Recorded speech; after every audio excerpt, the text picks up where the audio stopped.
Revving like a chain axe in perfect harmony with the Screen Queen's last exaltation, we are the ear-splitting, mind-rendering screech of rebellion.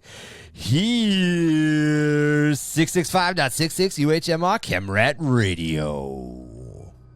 As always, Gobbo, so poetic. Speaking of chain axes, blood is raining down in the mid-hives. Get your umbrellas, because Corridor 54 Killer racked up a murder number of mayhem last week that may surprise you. His attacks claimed the lives of a fabricator boss and his command staff. Poor bastards. He stripped them cogboys of all their space parts. Well, we better hope that Kev is safe with all those extra digits. Need a place to stock up on home defense options like unwieldy hand cannons? Head on down to Frank's Rucka Truck, the Underhive's one-stop shop for guns and burritos. Don't forget to get your hands on some of those chimichangas. Gotta love when the food makes you feel a little inadequate. Shimmy chain guns. I am the ever-burning plasma entity haunting your crosshairs, Goblin King, joined by our hysterical maniac of Miracle Whip, Marky. What it is, hoes? Keeping the hive safe by hunting down any anomalous activity, if you know what I mean, is Beast. Hello, everyone. He's chasing ass. That's what I was gonna say. It was like anonymous. It was like anonymous. And animalist? Did I say it like that? No, that's just me being weird. Oh, phenomenon. Phenomenon. No. And the harlot harbinger of Hodozer Alley, Chuckerfly. Hello, everyone. Since you're chasing ass and you're doing whatever you're doing, Marky, make Miracle sure you Whip. bring your 50s. Roll them hoes. Miracle Whip. Welcome to Under the Hive of Madness. This is our first spooky episode of spooky season here in the month of all things Halloweeny. We decided that we wanted to kick it off by jumping into something in Warhammer 40k lore, specifically Daemon Worlds. So we're... Jesus fucking Christ. Aw, Give me some warning. God, I almost pooped myself. Was that loud for you guys? Yeah. I gotta turn it down. I'm sorry. Dude, I was fucking shit. Good thing I just went to the bathroom. God. I looked at the dial and it was turned all the way up. I was like, "Oh shit!" Yeah. Came through pretty low on our end. I didn't even know you played it. came through pretty well on our end too. Yeah. Generally, with the planet spotlight template, we will pick a particular planet and we will dive into it a lot. And as to where we probably could have done that with a couple of the Daemon Worlds, there's just a lot of Daemon Worlds out there, and we wanted to give you guys sort of an overview and touch on some of the important ones. And then we will probably earmark some of these that we can dive into a little bit more in the future. I can say right now we will probably cover a lot of the Traitor Legion Daemon Worlds as their own episodes at a certain point, probably after we've talked about the Traitor Marines, because a lot of those are really important. But if there are any planets that we come across, we come across as we go through this episode, just hit us up and let us know that you're interested in hearing a little bit more about them. A lot of the ones that we've got some information on, a lot of the ones that we're going to introduce and talk about today, we've got some information on. Some of them we can dive deeper on, some of them we can't. If you guys want to know how to interact with us that way, we've got a couple of different options. One of the ways to do that right off the bat, and probably easiest, is to join our growing community over on Discord. There's usually a link in our show notes that'll take you directly to that. The other way that you can help the community grow and help the podcast grow is by joining us on Patreon at patreon.com/underthehiveofmadness. If you're interested in getting a video version or a video accompaniment to the episode, head on over there for $3 a month. You can see the video version of the podcast. All this. Yeah, all this. It's probably the best way to watch. I mean, well, like listen and watch. Yeah, we bring up accompanying images and all sorts of stuff. I was like, it's the only way to listen and watch. What the hell am I trying to say here? It's the only lay. It's the only lay. Ole. So with that being said, we're going to jump into Daemon Worlds. So a Daemon World is a planet that has become twisted and corrupted by the powers of chaos and the warp due to prolonged exposure to a warp rift. It is not bound by the laws of physics, and demon worlds are impossible mixes of both the material universe and the powers of the warp. They are shaped. I have to interrupt you, Ryan. Go ahead. Again with the shameless Patreon plug. Ryan has a very, very beautiful visual of what looks like a prolapsed sphincter dumping down into a planet. It's an eyeball. It's an eyeball with electricity. I totally thought that was an asshole just dropping down on a planet. That totally threw me for a loop. I was like, "Yep, that's a demon planet." Now that's an eyeball. It's Sauron checking in on his livestock. Girl, like, that's a booty. Hey, hole. bitch. Hey, That's bitch, a what you booty- doing? That's what the Eye of a booty Sauron hole. really did, right? Yeah, It's goatsy.cx just That really staring down does. at a Wow. planet. dude, I wasn't right, looking. Tom. Right, I wasn't looking, Tom. and I turned and I looked, and I'm like, It's "That's a perfect- butthole." now you can't get it out of your mind. So, Wow. so just another shameless plug for our Patreon. You get these beautiful images that Ryan pulls up. That is a butthole that someone So- stuck a ping pong paddle So in. my question would be: is that a Nurgle world? If that's a butthole, Jesus. That is, I that's mean, One Eye Willie. I love so Slanesh. is this Could be. kindergarten? I'm changing the image. This That is kindergarten. a- This kindergarten. This entire kindergarten classroom's on time. Man. That's the butthole before it's prolapsed. Now that's what the photo. This is no fun now. This is no fun. No fun allowed. Go All back right. to school. Turn your car. So- Turn your car, Mark. So That's a Demon That's Worlds. a dingleberry. Jesus Christ. You're welcome. There's a 10 more years on my life with all this laughing. All right. So demon worlds are shaped by the demonic rulers and the emotions or collective unconsciousness of those mortals who might live there. The majority of demon worlds can be found within the Eye of Terror, as it is the most massive warp rift known in the Milky Way galaxy. Most are under the direct control of a demon prince, and these planets are normally shaped by the whims or needs of these rulers. A few demonic worlds exist outside the Eye in real space, and when these are known to the Imperium of Man, they are swiftly quarantined by the forces of the Inquisition. Often an exterminatus is ineffective, since the very nature of these warp planets will cause the space around them to react to such a strike and either render it harmless or send it right back to whoever visited the destruction upon them. This is one of the reasons that the Inquisition and the other Imperial forces are often so quick and so harsh when they react to things that they see as the forces of chaos, because if a force of chaos starts to take a hold of a world, normally the aim of that force of chaos is to bring that change, make it into a demon world. So uprisings and stuff like that, as we cover things in the Warhammer 40k history and as we cover different events and stuff, a lot of times the fear of the Imperium is, oh shit, they're going to try to create another demon world in real space. So you're saying that every demon world is like a box of chocolates. You never Yes. know what you're gonna get. Exactly. Sometimes it's a booty hole. This one tastes like shit. Demon worlds are extremely violent places, as most host battles and wars that have lasted for hundreds of years, with much of the surface no longer looking like a world, but looking a bit more like a bunch of interconnected arenas. These battles are fought by the armies of demons and their mortal allies in the name of the Chaos Gods. However, the four Chaos Gods don't become involved in these conflicts, simply choosing to spectate and grow in power as the tides of these battles shift. Their forces are run by greater demons and demon princes. These both act as generals. In general, demon princes have an edge on this because of their past lives and experiences as mortals. This kind of helps them understand both the realm of the immaterium and the realm of the material universe.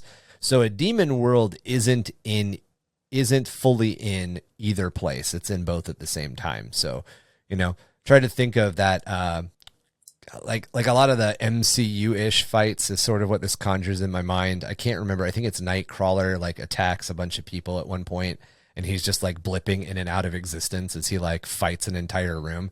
I imagine it's that, but on a planetary scale, and everybody can do it in one way, but like mixed with some Doctor Strange shit. I'd almost think of it like kind of like the I think we've talked about this before, kind of like the Upside Down from Stranger Things, where it exists at the same time, but in alternate like dimensions. In parallel but different. Right, yeah. Plus, too, I think it all depends on how close they are to the rifts as well. Yeah, that's true. Like the deeper into the Eye of Terror you are, the weirder shit is. Yep. The more in real space you are, the more normal it is. But we'll talk about why Daemon Worlds are so dangerous to the Imperium here in a second.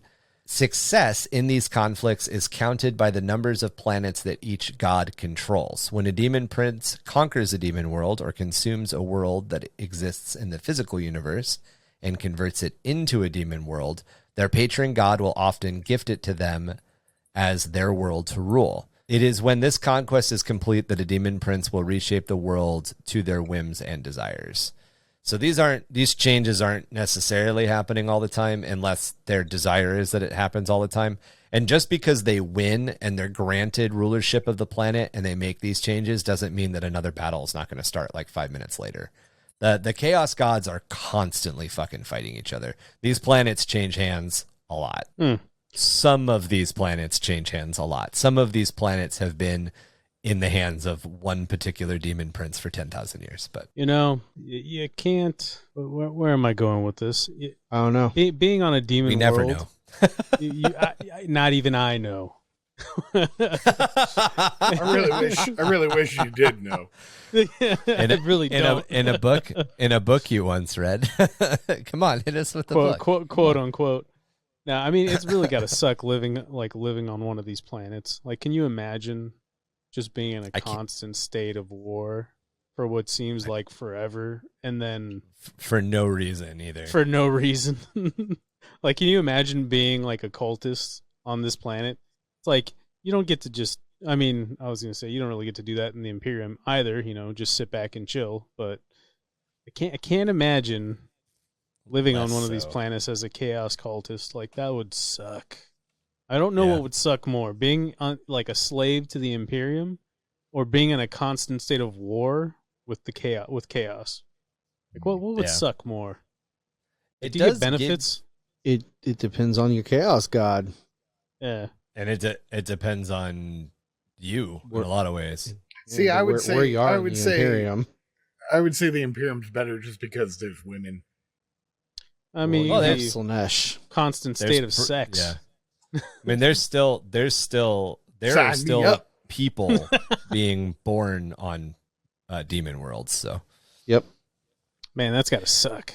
So, speaking of that, life on a Daemon World, visiting, surviving, and then escaping to tell the tale of a Daemon World is extremely rare, and those who do management, and those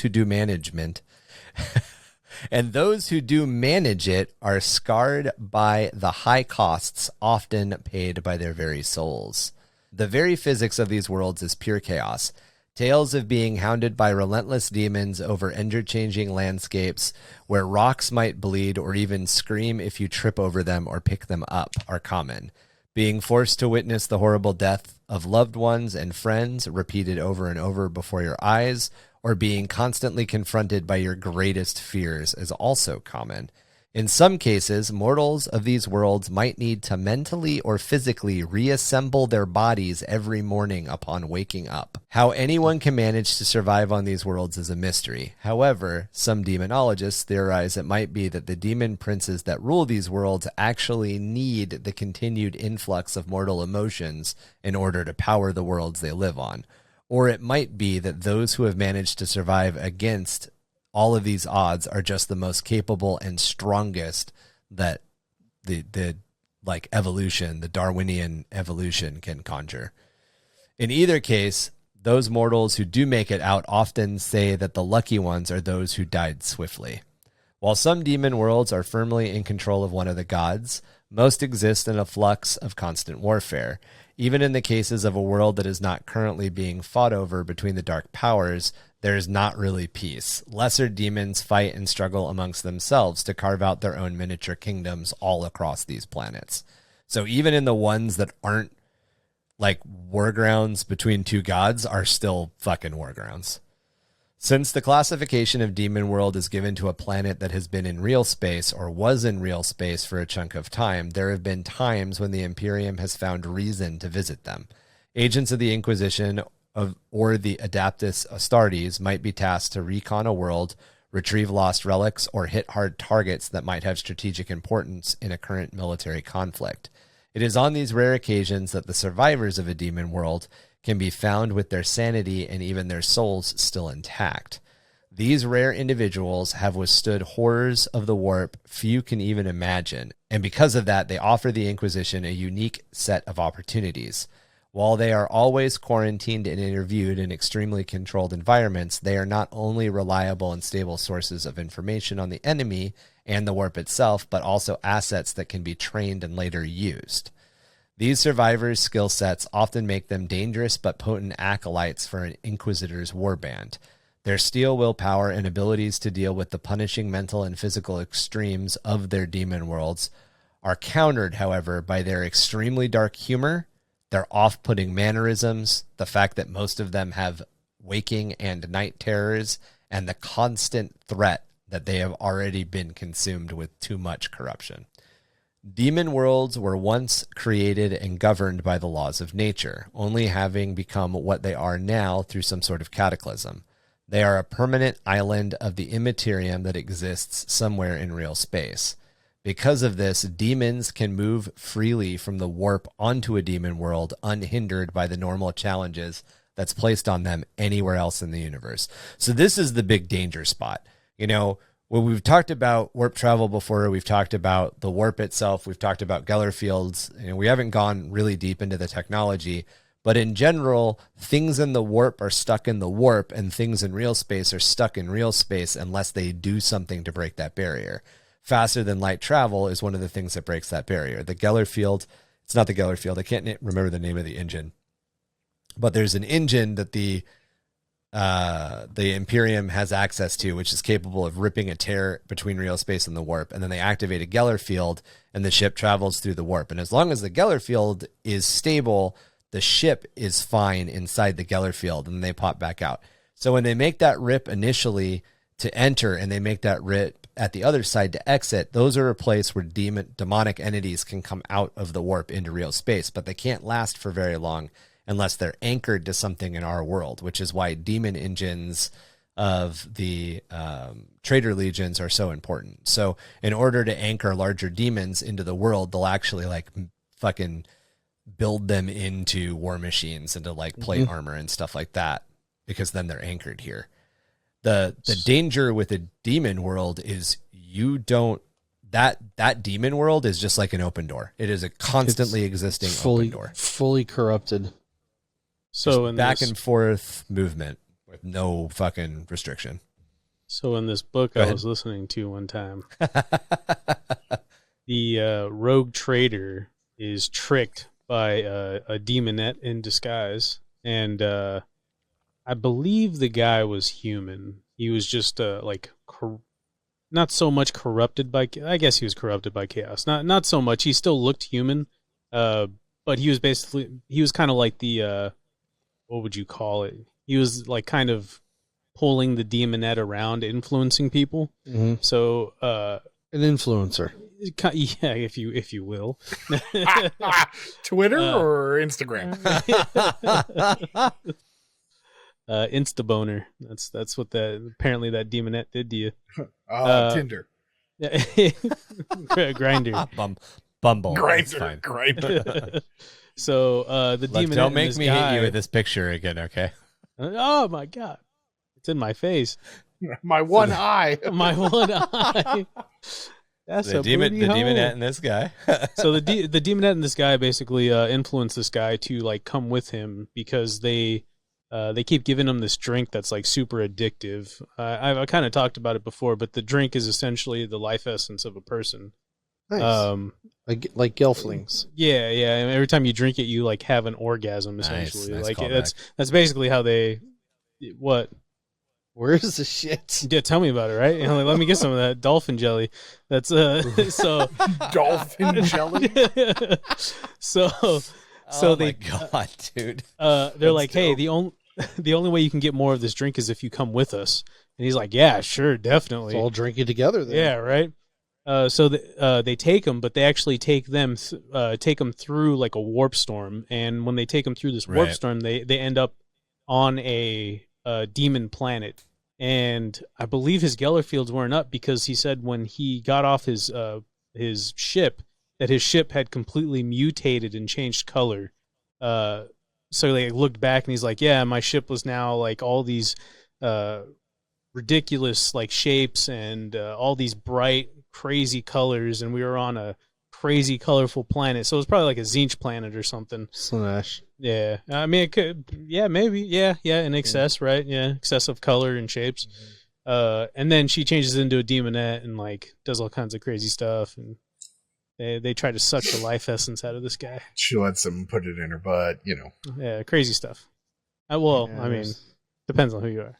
Just So it depends on when the change to the ship happened. So if the ship traveled through the warp, came out of the warp, and then landed on a demon world, How long it's was now he in the on a warp? demon world. So now it's back in the warp, and no one knows that it needs a Gellerfield on. So it's going to be manipulated by it, basically. Yeah.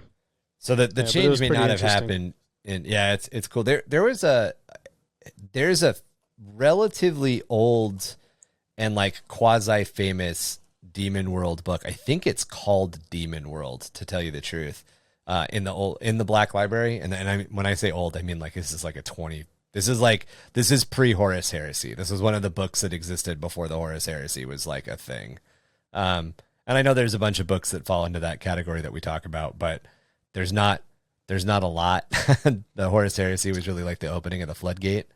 But in that book, the main character is a dude. He's like I can't remember. I want to say he eventually ends up becoming like a very, very like well-respected hunter or sniper or something in the guard, or he becomes a space marine. Like he's got some hero's journey arc to him. But the world that he lives on is one of the worlds where like he wakes up and he's a brain. And he's like he has to go find his eyes, and he has to like physically put himself back together every morning when he wakes up. Oh my god.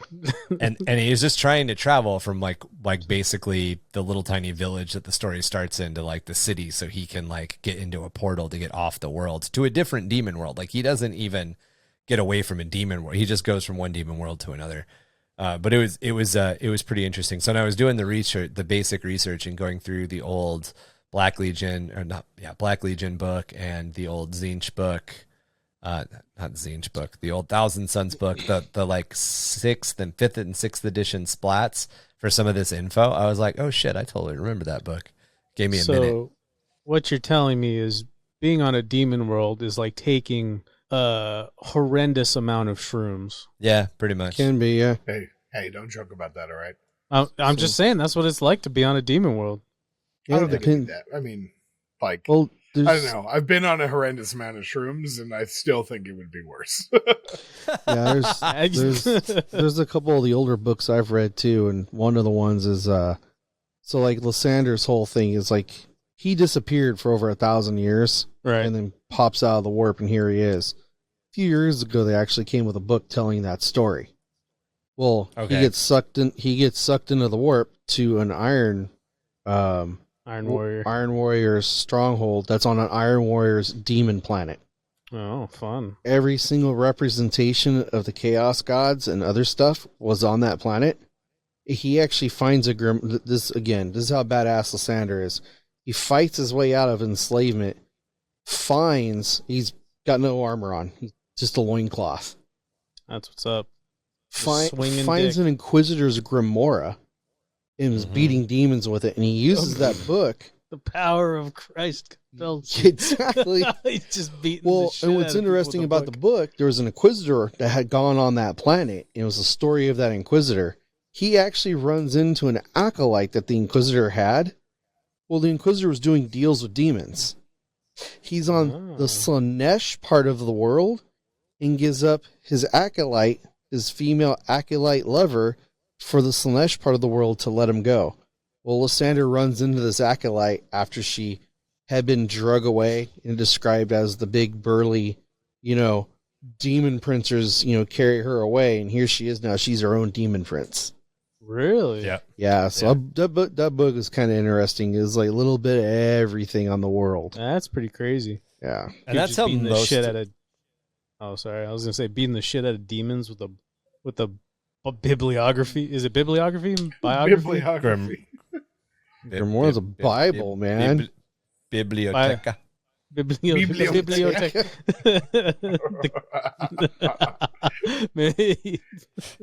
I'm just making up words now. Yeah, just beating the shit out of demons with an Inquisitor's biography. Yeah. It's hilarious. Yeah, so a grimoire is a Why is that so funny? I'm sorry.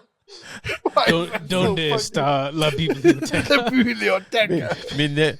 Mi nombre, demonia. ¿Dónde está la biblioteca? I just always find it funny when Mark says Spanish words. I don't know why.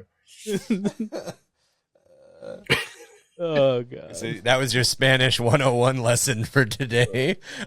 So that's the interesting thing about a lot of Demon Worlds, where some of them are very much in control of one entity or they're devoted to one entity. Most of them aren't. Most of them are just fucking... I mean, they're hellscapes. They're hell planets. At the end of the day. They're just fucked. They're just fucking. They're just fucking.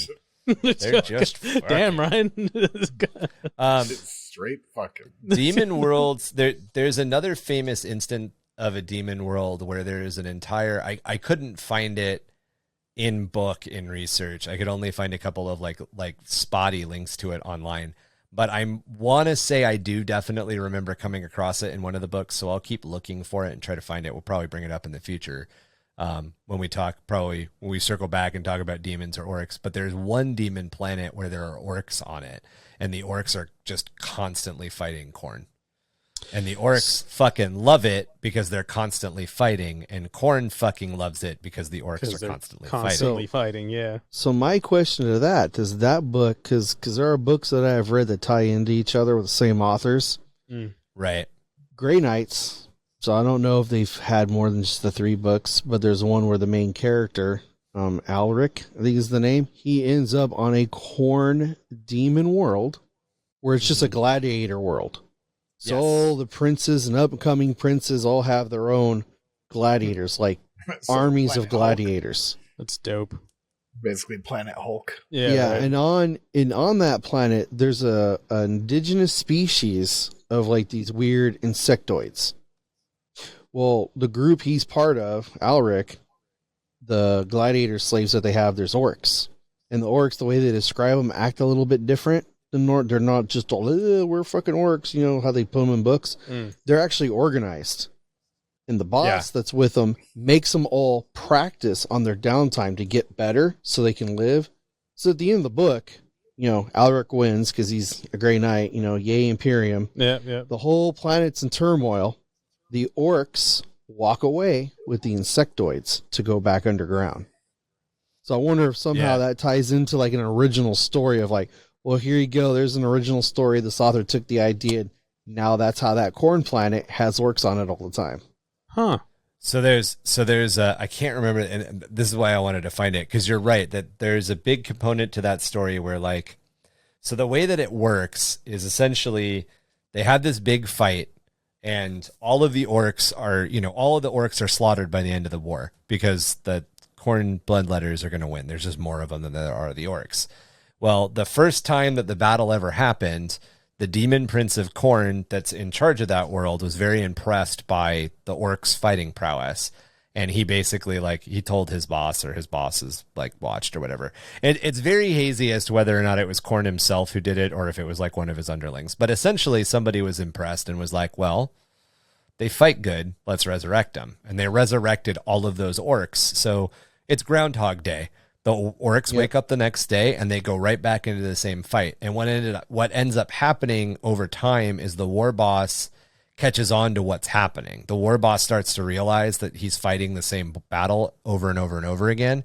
And because of that, and because of the fact that he knows that his boys are going to be in the same battle over and over and over again, he starts training them more in like tactics and stuff to try to win an edge over the bloodletters so they can get off the planet. That's awesome. And like, That's pretty dope. they like end up not being able to get, like, cause obviously now they're chaos Khorn orcs and it, you know, I can't remember if I can find it. I'll talk more about it, but yeah, it was just one of those things that like it stuck in the back of my head as a mind worm, and I knew at some point I'd bring it up in a lore conversation. Which is an interesting conversion people can do for a Khorn orc army. Right. Yep. Actually, man, like the whole idea of, because I've been playing around, especially with the new book coming out. I've been playing around with the whole idea of doing a demon army, and doing a lot of this research that like made me start thinking of like different things that I could do with demons. Because demons are pretty, there's a lot of conversion capability, especially if you like really, really dive into the Age of Sigmar line. Yeah, I want to say, I think it's Mini Wargaming. They have a Khorn orc army. Dave, that guy, he's all about chaos. I believe he has like a Khorn orc army. He has a Khorn everything. Yeah. That's dope. I'll have to look into that. So, Daemon Worlds. So we talked about Daemon Worlds being a place where you can basically interact. You can pass between the Immaterium and real space very easily there. This is one of the reasons that the Chaos Gods constantly compete for ownership over the worlds, as the more of them that they control, the more paths they have into material space, and that way they can basically wreck more face. The armies of demons and mortals fighting across the surface of these worlds is a constant challenge for those who live there. As Marky was saying, like, this has got to be a fucking hellish place to live, right? Yeah. Fuck that noise.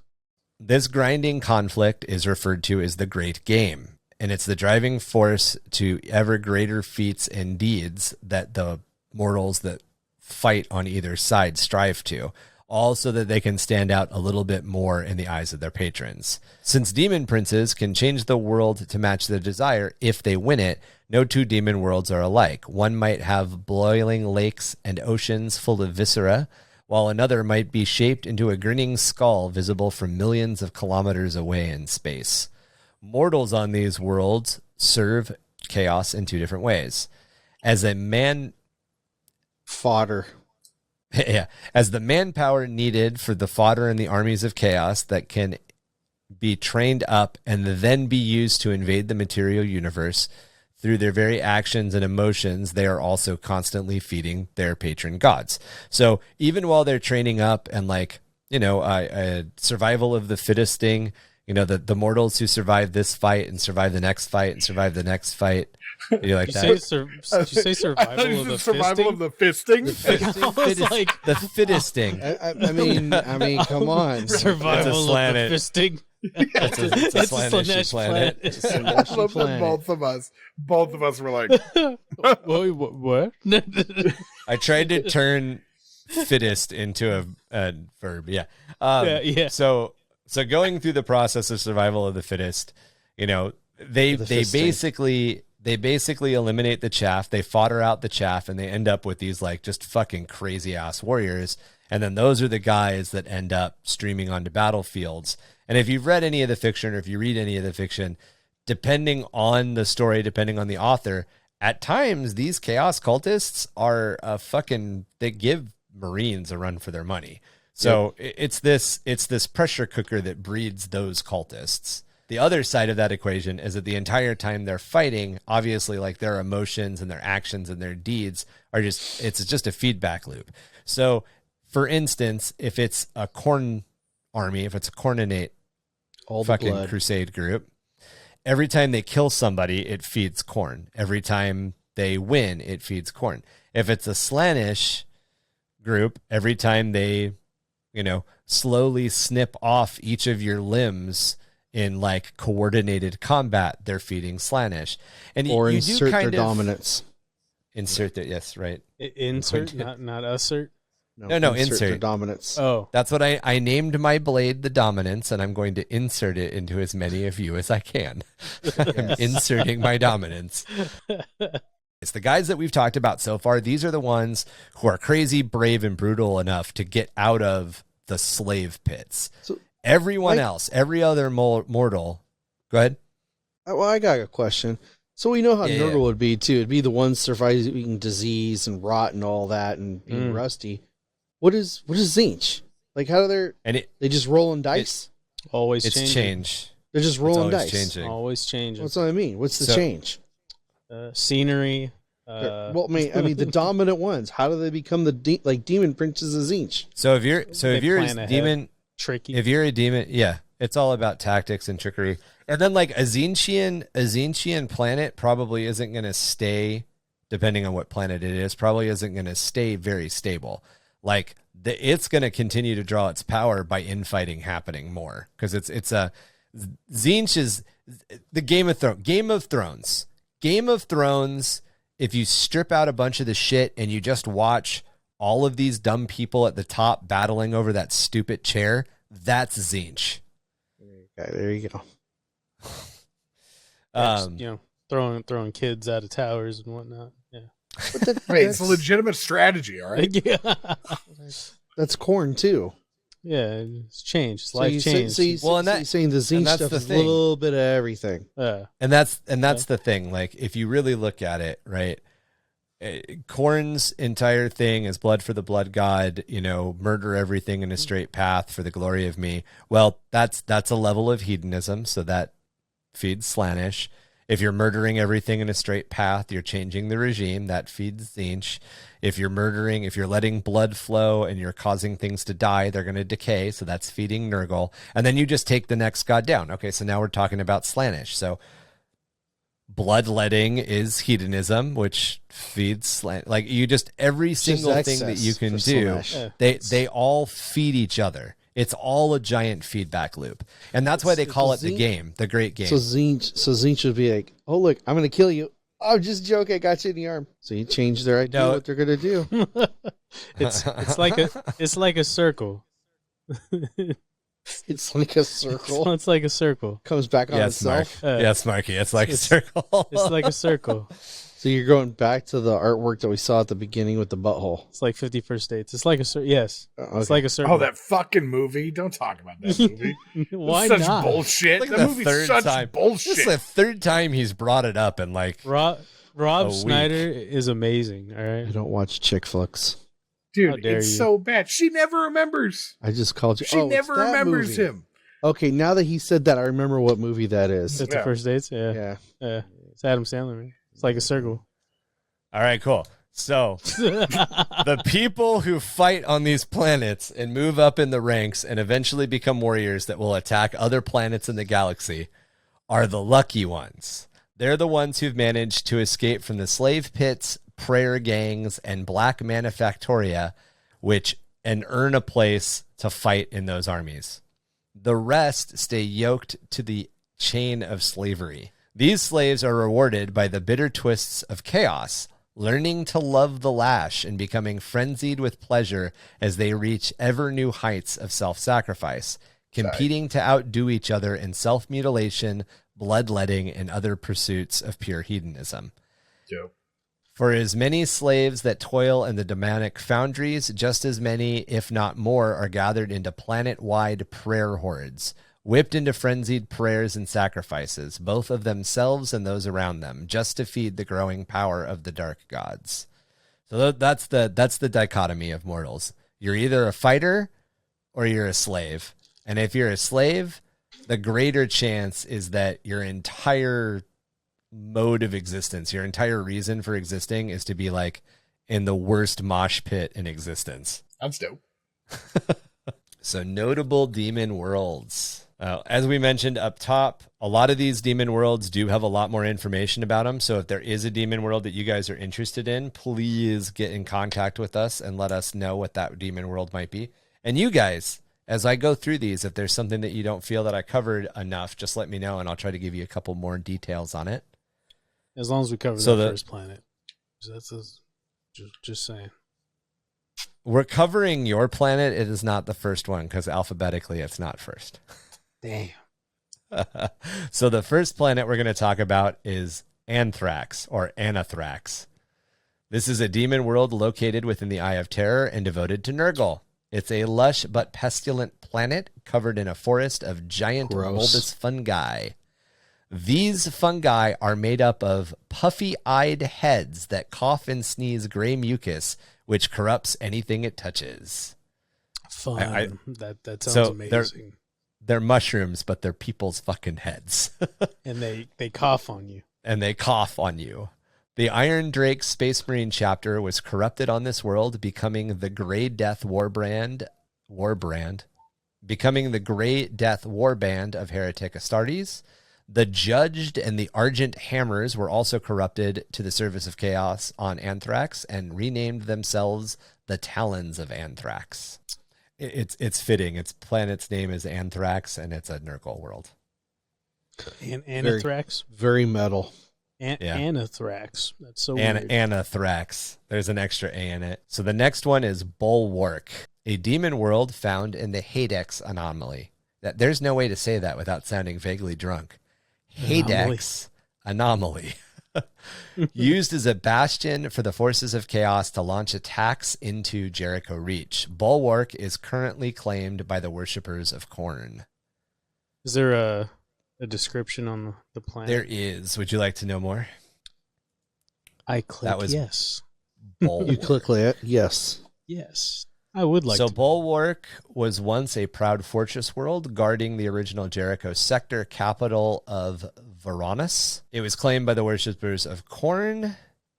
So once mighty bastions of adamantium and steel stood firm against the enemies of the Imperium. Now these same structures have become charnel houses, the inhabitants constantly offering up sacrifices to the blood god. Where Aquila's once stood proud over the buildings of the Minotaurum, now sits fleshhounds of Khorne, perched and waiting for the chance to satisfy their eternal hunger with the blood of those that have offended their master. Skulls, both human and demon, decorate every outcropping. Walls are lined with spikes, and the aqueducts pump never-ending torrents of blood into the seas. Yeah, that sounds about right. Khorne demon. It actually... Blood and skulls. It actually sounds like it would kind of be cool to visit, make a visit. Make a table. Oh right, make yeah, a that table. would be pretty sweet. Actually, It'd be a fucking scenery, awesome battlefield. Terrain. Yeah, that would be cool. Yeah, terrain. yeah. Thank you, terrain. That's the word I was looking for. You are welcome. Words are hard, okay? All right, so Khorne. This is another demon world in the Hadex anomaly. This time it is in service of Tzeentch. So Khorne. You would think this would be the corn planet, right? Khorne. No. Yeah, Khorne. It's corny. So the joke. changes wrought to this planet were subtle at first. Trees would sway when there was no wind. Roads no longer had the same endpoints and other such small differences. The superstitious tribespeople of the planet turned to their mystics and soothsayers for answers, but the only response they got was to accept the changes as a sign from their god. So this sounds like how I live my life. Sounds like a Looney Tunes cartoon. Yeah, right. But like on a tribal-ish planet. Yeah, right. So the next one is Durell. This is a Slaanesh. Basically, Cadia is the planet he just described. Khorne. Yeah. Well, Khorne? Cadia's I'm just saying, I've read some of the Horus Heresy books. He's describing Cadia when it was first discovered by the Imperium. Oh, really? Yeah, Cadia was pretty chaotic when they first. Cadia is an interesting planet. It's so a dead Cadia's world, a demon tomb world. It's a tomb world, technically. So Cadia is really weird. Cadia is getting its own planet spotlight, but Cadia sits so close to the core of the old Eldari kingdoms, which is now the Eye of Terror, that a lot of weird shit happened to it. Yeah. But because it's a tomb world and it's covered with a bunch of Necron pylons, it managed to not become a demon world, but still a bunch of weird shit happened to it. So, they talk about, so that's the other thing too, the mutations. Mm-hmm. The Imperium doesn't like mutations. Right. Well, if they would have listened to the Custodes when they got there, they would have killed everyone on the planet, Because of their violet eyes. If they listen to him. And that's the whole thing. Yep. Everybody's, Cadia is violet eyes. That's how you know they're Cadian. They're mutants. They're evil. They're chaos. Such an Imperial Fist way to look at things. Evil. Simple. Kill them all. It's simple. I don't Let the like Emperor change. sort him out. I don't That's like right. change. The Emperor sort them out. Why you look funny, boy? Purple eyes look funny. All right, so the next one is Durrell. This is a Slaanesh-aligned demon world, which was once a Hive world, and it is also in the Hadex anomaly. So Durrell was a very, very populous and very, very prolific Hive world, and essentially the upper spires of the nobles fell to Slaanesh, and then that the caused like cocaine a and hookers. ripple. Yep. That caused like a ripple effect down through the entire hive, and by the time the people in the mid hives and the lower hives realized what was happening, it was too fucking late. They are now the fodder on that planet. Yep. Edialon, originally part of the Eldari Empire in a former maiden world. The birth of Slaanesh twisted the world, and the land masses on the planet are in a constant state of flux, each claimed by one of the four gods. So there are four major land masses, and they constantly shift and change and hit each other and move apart and all sorts of crazy crap. The demon princes that each rule one of these four kingdoms are eternally at war with one another. However, it is rumored that many pre-fall Eldari artifacts can be recovered from the surface of this world. This is probably one of the crazier worlds. Nothing on it is ever normal. The same. Like nothing stays. Everything changes. It's constantly in transition. Yeah, it looks like a jawbreaker. It's good. That's a good summary. Reminds me of Rainbow Sherbet. Yeah. Yep. Magog is the next one. Once a stable and very productive agri-world, this planet exists in the Jericho Reach and has been drawn in and out of the Hadex anomaly many times. The planet itself and all of its indigenous life are now tainted by the warp.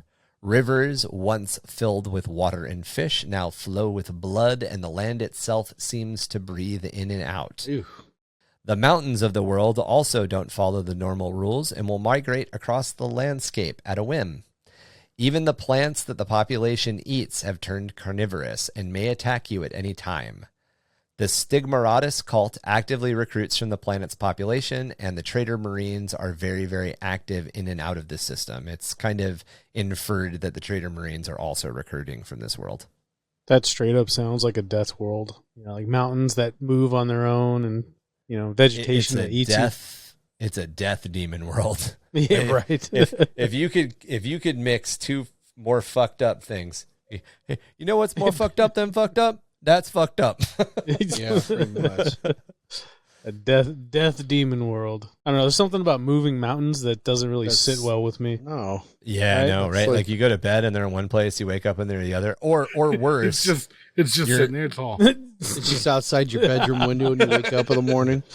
Or even worse, like you're just in the middle of doing whatever you're doing, and then like you look outside and the fucking mountains are literally like, hi, as they walk away. You're like, motherfucker. Better yet, it just fucks with you. You're all hiding in the shade of the mountain, and you're like taking a nap, and then all of a sudden the sun's Sounds like- on you. You're like, And "Son I of was a like, bitch." fuck you, my shade. We're going to Candy Mountain, Charlie. I need to tear it down.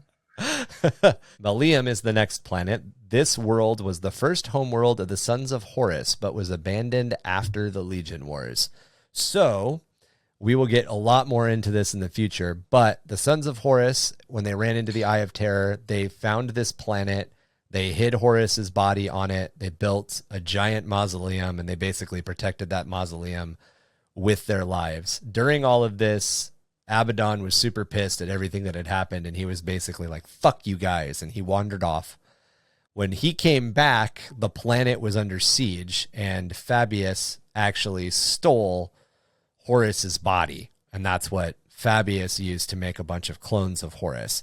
When that happened, as part of the Legion Wars, when no one was in charge, the Black Legion didn't exist yet, no one was in charge.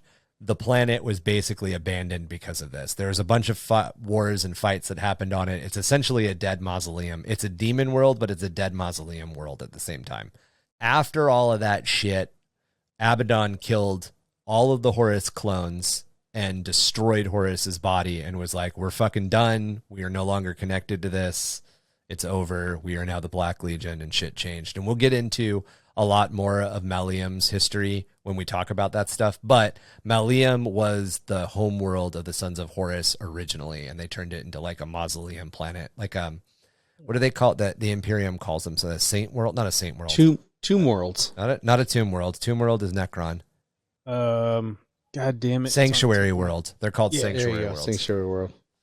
Yeah. So the next planet we're going to talk about is the Plague Planet. This demon world is the world controlled by the demon prince Mortarion and is the homeworld of the Death Guard Traitor Legion. It is located deep within the Eye of Terror, and disease is the norm. The planet's atmosphere is choked with viridian miasmic clouds that bring contagion and death. The planet used to be Barbarous, Mortarion's original homeworld, but when he gained control of it, he remade it into an even worse version of itself. The Fortress Monastery still exists up where Mortarion was raised above the cloud, or where Mortarion took over above the clouds, and a bunch of other stuff. But basically, this is like a worse version of Barbarous, and we'll get into Barbarous and the Plague Planet when we talk about the Death Guard. Next up is the Planet of Sorcerers, also called Soridius, is the current homeworld of the Thousand Sons Traitor Legion. Originally, it was located deep in the Eye of Terror, but it was recently returned to real space through the use of ritual magic. When the planet of Prospero fell to the Space Wolves, Magnus made a pact with Tzeentch to save the City of Light, Tizca, through the warp, and it was moved to another planet, this being the planet that was in the Eye of Terror. When it returned to real space, it reclaimed the spot that once held Prospero. And essentially, the planet that the City of Light, Tizca, was moved to was just a planet, probably pretty demonic and crazy, but as soon as the city moved to it, basically the city started to grow and take over the entire thing. It's now entirely one city. From what I can gather, we'll probably do a deeper dive into it when we touch the Thousand Suns. All right, Marky, are you ready? Is this the one? This is the one. Oilensis. Oily. It's alien, but with an O and then cis. So Olenius. Oleniasis. Wait. Oil the anus. Oil the anus. No. Say it the way that we're supposed to, Tom, because I think you're right. Oleniusis. Oleniusis. Okay, so Oleniusis is a demon world devoted to Slaanesh, located deep within the Eye of Terror. The entire planet is actually a colossal, morbidly obese man curled into the fetal position. The surface of the planet is home to Slaanesh demons, hedonistic beastmen, and serves as one of the bases for the Noise Marines. They all live on the planet in the massive man's pores. That's fucking disgusting. It's so funny. And that's it. That's it. That is the entire description of the entire planet. $2 bucks. That's it. Yeah. Dibs on the asshole. That's like the mansion. In the pores. That's like the mansion. In the pores. Yeah, I don't get a pore. I get a whole asshole. Is it Titty Mountain? Have you seen the pictures of it? Nipple Mountain. Nipple Yeah, mountain. it's freaky looking. It's fucking weird, dude. Mount Evertits. God damn it, Mark. I live in the honey mound. The honey mound. So this is the... There it is. Yeah. Watch, go back and then down. Or no, you had it. It was on that page. So this is it from... Oh, that's fun. Armada. Shit, it's actually in Armada? No way. Yeah. Yeah, see, I know secret reviews that on the far end of that one. That's what I saw it as. Yeah. It's creepy. Creepy as fuck looking. Yep. I'd like to dig more into this. Maybe we can find some more at some place, but that was it. That's the entire official current lore. So Sakaris is the next one. This is another demon world. What's up? Just fucking still laughing at it. That's so bad. So Sakaris is another demon world that's located deep in the Eye of Terror. This one is the current homeworld of the Wordbearers Traitor Legion. Under its clouds of fire and blood, the planet is covered by a vast, sprawling maze of cathedrals, temples, and monuments dedicated to worshiping the dark gods under the banner of Chaos Undivided. Slaves constantly toil under the Dark Council and the Demon Prince Logar in a never-ending task of rising more and more structures to the devotion and worship of these gods. Because of this, most of the planet is actually located underneath the top layer, and it's just a stacked mess of subterranean warrens that is just constantly being expanded upon. That's how densely covered the entire planet is. So it's like a Hive city, but a whole Like planet. it's like a Hive city on crack. Yeah. Crack. So Temporia, a dark Mechanicus hellforge that lays within the Eye of Terror, endlessly churning out weapons and war machines used by the forces of chaos in the continuing conflict on the remaining worlds of the Cadian Gate. The world is a maze of contradicting cog plateaus, massive factories, and endlessly spiraling metal staircases. The rainstorms boil with magma, and this is also the home to the infamous warpsmith Valadrock. I think it's insane that like some of these places, like it rains here, but it rains fucking lava. Rains lava. Yeah, just of all things. No big. You thought your day was bad because you woke up and were like, "Where's my legs? I need to put my legs back on." And then you walk outside and it's fucking raining lava. It's raining lava today. Weatherman didn't report rain. It's raining sideways. Chocolate rain. Fucking Tom's breaking me over here. Wow. So Vencorus is the next planet. This is another world found in the Hadex anomaly in Jericho Reach. Once the agri-world breadbasket and major grain producer of the Reach, it is now warped and twisted by a rotting touch of Nurgle. This world's entire production is now given over to plants that are created for their use as poisons or hallucinogenic drugs. It's a planet of mushrooms. So it's like Scarecrow's planet from Batman. Right. Just So there aren't enough letters in this, but I want to call this last planet Xanax 2. It's actually Axon 2, but I really want to call it Xanax 2. it's really Axon, not Zana. It's Maybe it is Zana. Zana. It's Zana 2. I still want to call it Xanax. So Zana 2. This is a hellforge of the Dark Mechanicum and was once an isolated and incredibly ancient forge world of the Mechanicum. The planet is known for supplying the Hellblade and Helltalon pattern vehicles. So this world was so incredibly removed from the Empire or from whatever proto-Empire existed before the Age of Strife and the coming of the Great Rifts and all of that, that it not only had just a massive wealth of like old STC technology and all this shit, but it was isolated. So it was able to produce a bunch of these crazy war machines that nobody was able to deal with in its local area. And because of that, it kind of dominated its local area. When it fell to chaos, during the heresy, it became one of the Dark Mechanicum's planets. So this is a planet that fell 10,000 years ago. And when it fell, it basically tore a huge chunk of the Imperium's ability to produce war machines away from it. Damn, so that was probably a pretty big loss on their part. Pretty big blow. Yeah. So those are the demon worlds that we were able to dig up that had some juicy tidbits. We've got a little bit more on all of them. There's obviously a demon world for every Traitor Legion. Every demon prince has his own demon world. We didn't talk about Perturabos and we didn't talk about Angrons. We didn't talk about. I guess we only covered Logars and Mortarions. Yeah, I was gonna say there's like the Night Lords and all those other. Gross. They all exist. It's just based on how much lore exists in the books and how much lore is being expanded upon. Knowing that they've got a title to the worlds and knowing that they've got like a one-liner and knowing enough about the world are kind of like two different things. But to give you guys an idea, I was gonna say I don't know what the Night Lord's planet is, but it's essentially like Gotham from what I hear. It'd be Gotham and vampires. Yeah, Gotham vampires. Yeah, essentially. that's what I hear. Medrengard is the demon world of the demon prince and former Primarch Perturabo and the current homeworld of the Iron Warriors Traitor Legion. It is a nightmarish vision and is a world turned into a single vast fortress with mountains of inconceivably high towers and dungeons penetrating deep into its molten core. Who else did we leave out? We left out I forgot his name. What's the not Corax, the Night Lord's guy?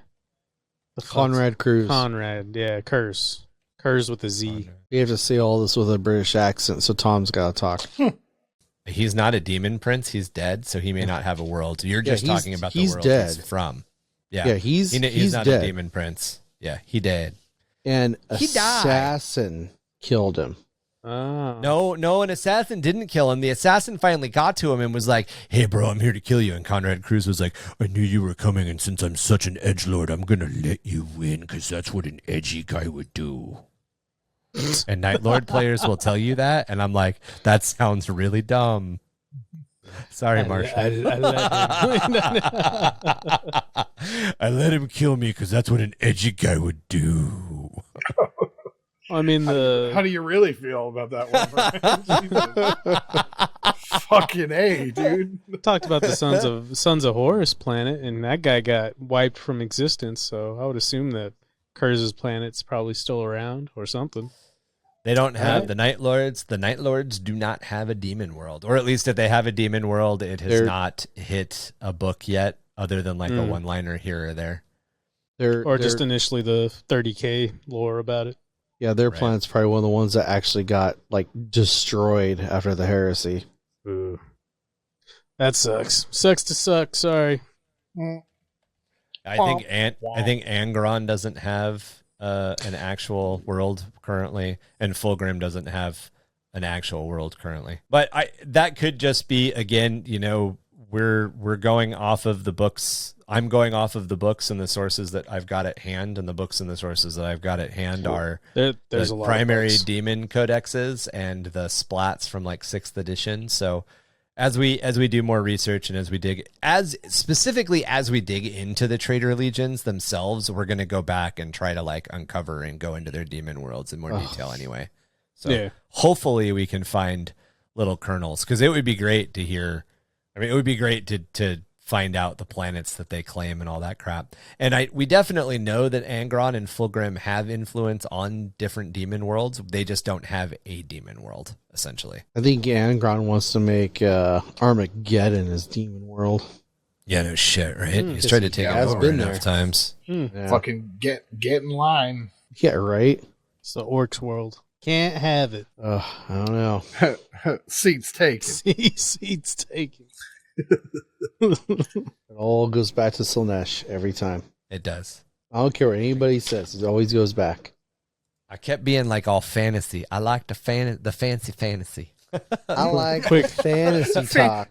Instead of fancy feast, fancy fantasy. Fancy fantasy. Quick question for each of you before we move on to the last bit of our of the end of our pod. What god do you believe you would be influenced the most by, or which god would you be under? The Emperor only, of course. Shut the fuck up, Chuck. Which god? Fucking loser. We all know what you would want. Fucking loser. Ricardo Montalban, the Emperor. Oh my god. Answer. Montalban. Wow. Answer the question. We're gonna start with Tom. Tom, which god would you be most influenced by? Which god would you be under? It's a tough one. It's a tough one there, Jim. Probably, honestly, probably knowing me, Slaanesh. God, you bitch. I know. No, I could see it being a tough one. I'd like to say Khorn, like I really would. Like, there's a part of me that's just like Khorn, baby, all the way. Yeah, right. But, like, realistically, knowing myself and what I would fall to, Slaanesh. You're like, I'm sorry, but I like to fuck. No, that's good. The big titty golf girls. I'm all Sign about right it. Here. Sign right here. Yeah. You need that in blood or not? Oh look, I fell. Oh look, I fell again. Like, Oh no! Oh no! I'm stuck in the casting couch. it's like, Wow. knowing like every part of me wants to be like, oh yeah, Khorne, but and like the Nurgle, like honestly, even Nurgle has its merits because those dudes are strong. Gross. As fuck. You know what I mean? Like as disgusting as it is, like they're dope. Yeah. Like especially the like big Terminators they have. Like there's a part of me that's like, that's fucking. Oh, sick. those I don't Death care. Shrouder. I mean, maybe I Yeah. look like a booger, but you know. But I'm a badass booger. Yeah, exactly. That's one of them crusty boogers, you know. That gets your finger as your finger. Right? Yeah. But yeah, knowing me, it would probably end up being Slaanesh as much as and also too, like killing Eldar. Like, come on, Yeah. It's I'm all about it, baby. I'm all What about that? Pointy-eared fucks. Like, Sucking their souls in. Ryan, which chaos god do you think you would fall to? So I'm very tempted to immediately say Slaanesh or Khorne just because of like badass factor. that gut reaction. Human nature. Yeah. But realistically, being the person who does all the crazy research and who does all the writing and who is constantly like steeping themselves in lore and like looking up weird obscure shit, Tzeentch. Tzeentch. Yeah. Yep. Tzeentch, 100%. I could totally Yes. see that. That's could totally my first see that. pick. My first pick for you would have been Tzeentch. And Yeah, I'm actually Kevin- thinking about doing a Tzeentch army. So Of course you would. fucking figure. Kevin is Nurgle, 100%. The dude shits himself every podcast. He's constantly eating and shitting himself. You're not wrong. I've seen that The man- throw up. I've seen that man throw up more than I think a 2-year-old. Like every single fucking episode, he's like, "Oh, guys, last time, like that pizza I had, like it was bad for a week," and I'm like, "Dude, why do you still eat like you're in high school?" Then He's Well, like, that- "Oh, Taco dude, Bell. Taco Bell is cheap as fuck, man. It's Yeah. $10 buy me 30 tacos. I He's eat not- all of them." He's not wrong Why about am- that. He's not Why wrong. am I shitting blood? because you ate 30 tacos from Toxic Hell. Yeah. That's why. Yeah. 100%. So what would you Chuck. be? No. I'm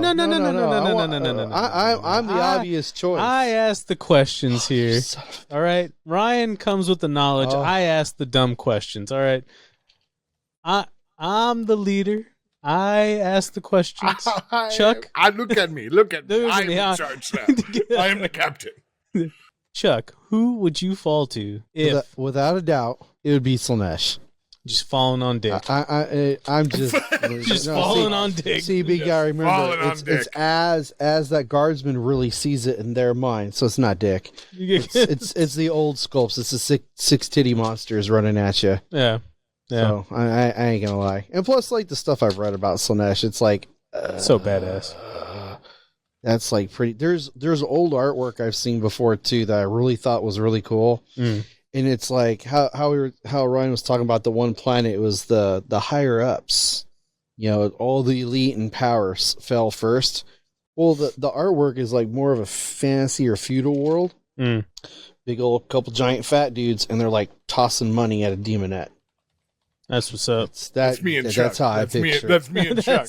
Yeah, that's Tom and I just going, and then we'd have the white warp dust. All Yeah, over our warp face. dust. Oh man. So if I were to fall to a chaos god, what would that chaos god be? It's so Probably Nurgle because of sloth. dude. Yeah. Don't. I'm not gonna say it didn't cross my mind. I'm not saying it because I'm like, man. Yeah. Well, there's Nurgle because, like, dude, I really like to just be like left alone. Like, I'm a very, very reserved person. You like to giggle like a Nurgling. Yeah, I do. Yeah, dude. Yeah, see, I'd be a fat ass little fucking Nurgling for sure. But like, and then there's Tzeentch, and I'm an idiot. So then there's not Tzeentch. So moving on to Khorne. I don't feel like I'm Like a very cereal. aggressive person. Yeah, you ain't Personality corn, wise? No. homie. You Yeah. ain't corn, homie. I don't feel like I'm a Khorne person. Like I would definitely fall on like Nurgle's demeanor. Corn is the guy who goes to a concert and is like, "We ain't having a good time unless we stomp in someone's fucking neck." Yeah. And it's like, "What? Wow, dude, we're going to Coldplay."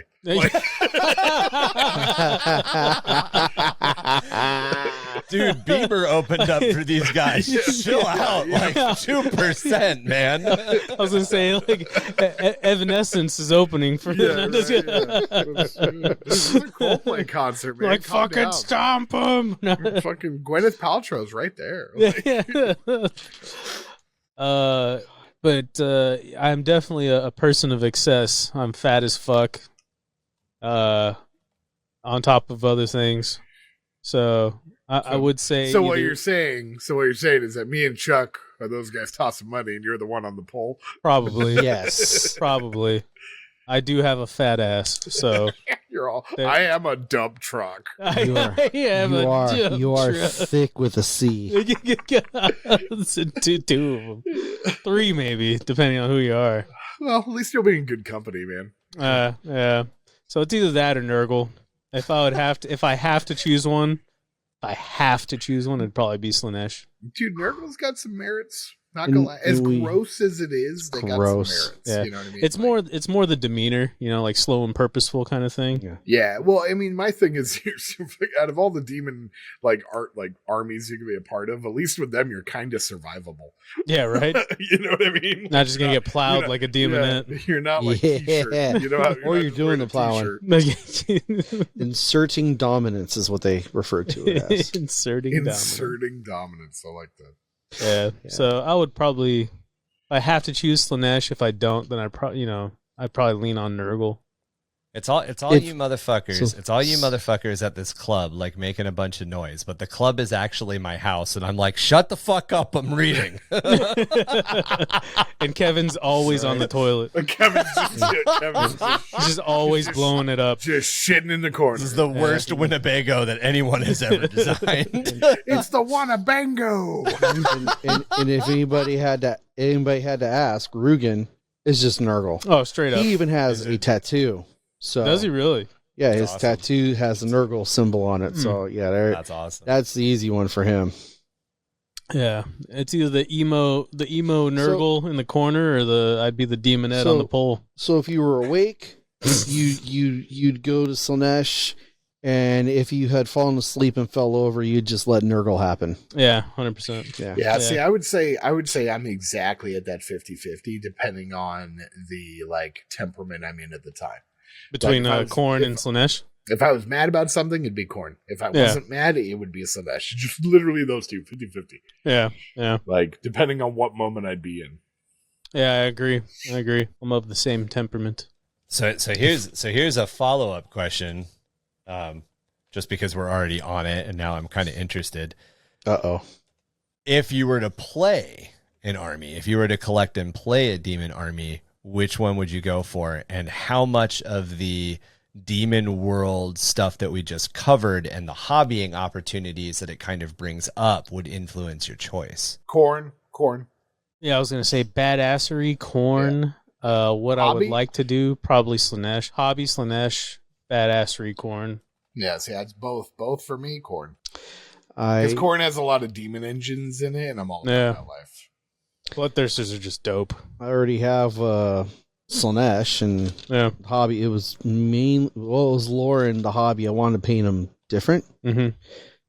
and I've already done a Nurgle. I think I'd like to do a Nurgle army, demons, because I wouldn't go with the typical green. Oh, no? No, I like doing a little bit different. Yeah, Yeah, my Khorne army is black, so yeah. Because yours are spawn. yeah, Makes sense. a little bit different. A little bit different. How about you, Ryan? Well, I'm already looking at doing a Tzeentchian army, and I think that's probably what I'll do because I like I think they're called the Screamers, the Manta Ray things. I think they look pretty dope. Those I things are also sweet. really like, there's this, it's pretty funny because a couple of times I've seen the model, I've been like, it's me. It's like a flying carpet, and there's 2 blue horrors on it, and one blue horror is like in the back directing, and the other has like 2 hands, and he's scribe. scribing in 2 different books. I'm like, I don't think I've "It's seen that me. one." It's me as a model. It's like the Herald one model. I think. Oh, okay. So that brings me to my next question. If you were a demon, which demon would you be? Not so much what would you fall to as a cultist, if you were a demon in 40k, which demon would you be? Ooh. It can be from Demon Prince to fucking to Brimstone Horror. Does it? A Okay. Does nurgling. it? I'll let you guys sit on it for a little bit. There's not a lot of stipulation. You can be a straight up demon or a human that turned into a demon. So it's up to you on that. Doesn't have to be what you chose as what you would fall to. But That guy, the blue scribes. No, that's not what I'm choosing. That's the model I'm talking about. Oh, okay. I was gonna say. No, I've actually got an answer. I got an answer. Am I going first or All right, somebody else Ryan. going first? I'll let you go first, Ryan. Yeah. All right. So again, I just because of what we just talked about, I think that I would fall into potentially two different ones. The first one I'm going to say is Ahriman, because Ahriman is the keeper of the library in the City of Light. Okay. And that's that. So Ahriman is the first sorcerer of the Sons of Horus, not the Sons of Horus. 1,000 Sons. The 1,000 Sons. I would say my second thing, though, would be a Keeper of Secrets. Or not a Keeper of Secrets. Lord of Change. Yeah. Same thing, I think. Oh, no. Keeper's a Slanesh. Yeah, Keeper is Slanesh. Lord of Change is the two-headed bird guy. Again, it's just, I think out of all of us, I'm much more the wheel is always spinning. But that'll 100%. if you live on the outside sort of person. Yeah, very much a creative. Yeah, very much a creative. Always mind is always spinning kind of person. Yeah, I think when it comes down to the first demon, I'm going to be super excited to build. When that new demon set comes out and you get to choose the head, I'm totally going to do that. Oh yeah, the Demon Prince. The Tzeentchian head is going to be the way I'm going to go. Yeah. That's my answer. Tzeentch again. Right. Not to take the easy way out, but no, not at all. So Chuck, if you were a demon in 40k, which demon do you think you would be? So I'm gonna go two routes because I'm actually torn, kind of like Ryan. Okay. So one would be Demon Prince because rule my own world and turn it into a giant pillow and all the warp dust. All the warp dust. And the other one would be a Nurgling. Because they just got no responsibilities. Dude, they're just there to have a good time and giggle. I respect it. They're mini god. They're mini gods of Papa Nurgle. I respect it. So, Tom, do you have an answer? Chaos Knight or Soul Grinder? Chaos Knight or Soul Grinder? That doesn't surprise me. Yeah. Or one of those what are they? Fire Drakes? Yeah. I think it's called. Yeah. Oh no, wait. What is it called? What's the chaos? Helldrake. Oh no, it's a Helldrake. Yeah. If it were Demon Turkey. If it were Khorne, it'd be one of those Helldrake things. Just because I think they're badass. They're like the combination between a fighter and a dragon. Yeah. Chaos Knight though, 100%, like all the way. Rampager, fucking balls to the wall, full tier, balls in, fucking Rampager. Or a Soul Grinder, just because I think those things are fucking sick. So I kind of reflect what Chuck was saying. I would definitely choose something like a Nurgling because, dude, no responsibility, like all fun and no work. Yep, like that's straight up like just throwing bones, just being the best Nurgling I could be, kind of like just like a almost not a snotling, just like almost like a chilling on someone's shoulder. Yeah, dude, just fucking. I mean, like Nurgle Marines love them. Yeah, right. So it's like everybody. If I was gonna be like something like crazy, or just something with a little more oomph, I would almost say a great unclean one, just because I really don't give a fuck. You don't have to move. You don't have to move very fast. See, that's a good look for me. What'd you say? That's a good one for you. Oh, that's a good look for you. Yeah, like that's a good look. I'm like, motherfucker. That's actually Kevin just deucing on people. Oh man.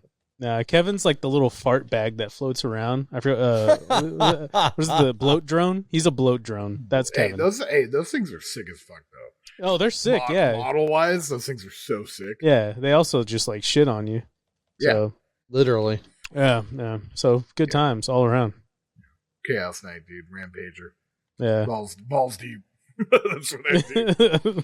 I don't really know any like specific Slanesh demons other than like them weird like titty horse people, and I don't want to be one of those. Yeah. Oh, you don't want to be a fiend? Yeah, No. there's the Fiend, the Demonettes, and then the Keepers, I think. I don't think Yeah. there's much else besides They're all- There's they're all stuff in way Age of too, Sigmar. like- I don't know what they are. They're way There's a too lot of cool stuff in the Age of Sigmar lines. Maybe be the Slanesh one, Age of Sigmar, that's like the Demon World, the big round dude that's just getting carried by slaves. Yeah, but if I was going to go Slanesh, like if I had to choose Slanesh, I'd just be a Demonette straight up. Yeah, Okay. yeah, free. Okay. And I'll be your demon prince. straight up, dude. Straight up, dude. You can live on my pillow world like That's what perfect. is it? Tommy Lee has a whole pillow room in his Yeah. house. There you go. What's that? That's the planet. It's a pillow room and mirrors. What's the rich duck guy from DuckTales? What the Scrooge? fuck is Uncle- going on? Uncle Scrooge. Yeah, I'd be like Uncle Scrooge, just diving into warp dust, dude. Just dive into the warp dust dude, stuff. it was all about Mallard McQuack. That dude was fucking top. Dude, the pilot.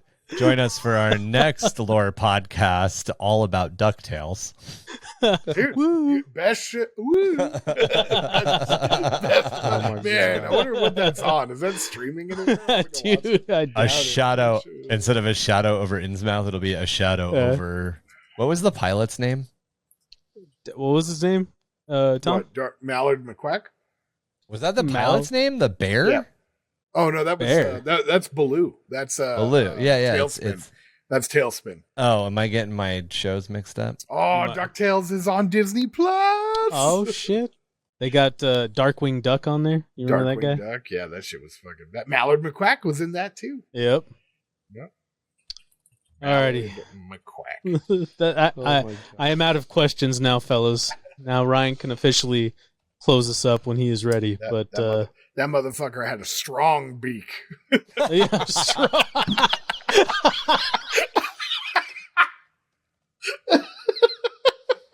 All right. Yeah. I just killed That was Mark. yes, I just killed Mark. That's fucking great. he really did. He did. Jesus Christ. Man. Matt Damon.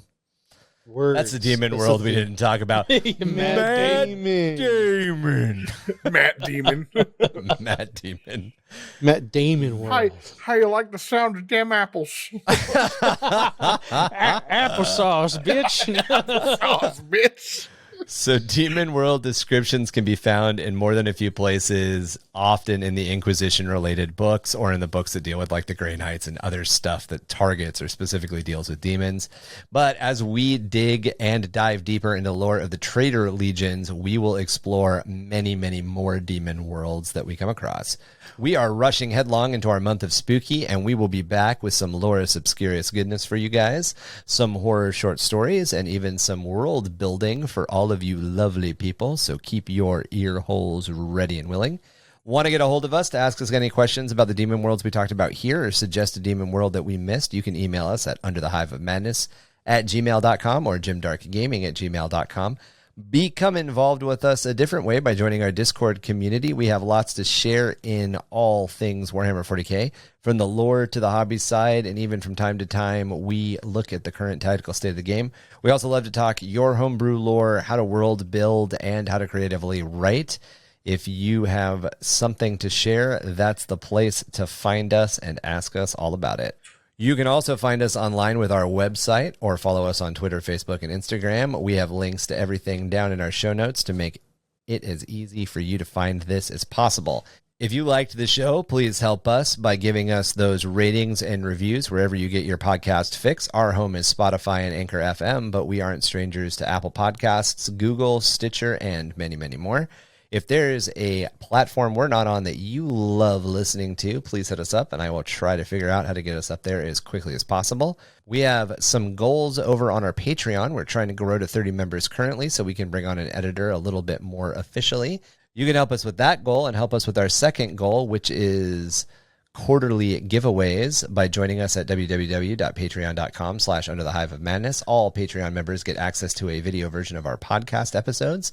There's about 30 to 40 minutes at the beginning that is just a bonus for our Patreons. We talk about what's going on behind the scenes, what we're working on, and where we're planning on going, as well as just giving you guys some other things like hobby progress, updates on our own stuff, and answering questions that you guys ask us.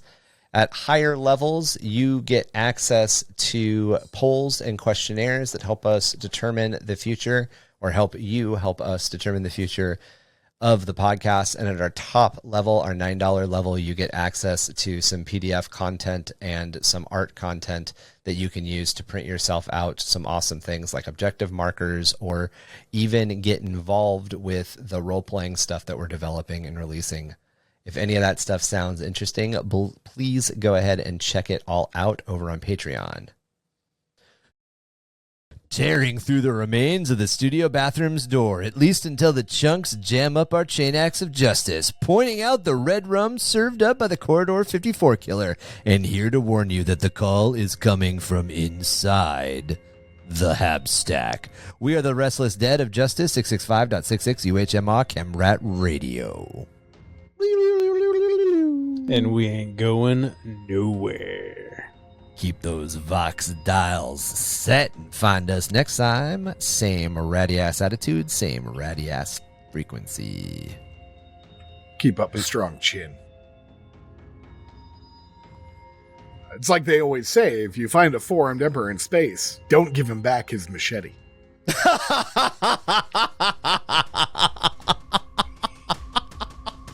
Fucking Thank Jason you. X, dude. Yes. Okay. Are you gonna do it? Are you gonna do it again? No, are we gonna keep that one? Yeah, just keep that one. I think we keep that one. All right. Fuck Jason yeah. X, it's literally Jason in space. Yeah, because The guy's like